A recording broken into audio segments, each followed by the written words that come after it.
from the activity just now is the first one, language development. By introducing new songs or new nursery rhyme to our kids, we can also introduce new words to them. And by letting them sing along, we can help them to have better pronunciation. Besides, they also learn on how to do good sentence structure. Benefit number 2 is sequencing. This activity requires our children to imitate up to 5 actions.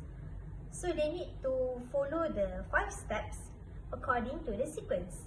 Starting from number 1, 2, 3, 4 and then 5.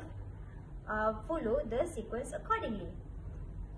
The third, which is the last benefit, is bonding time.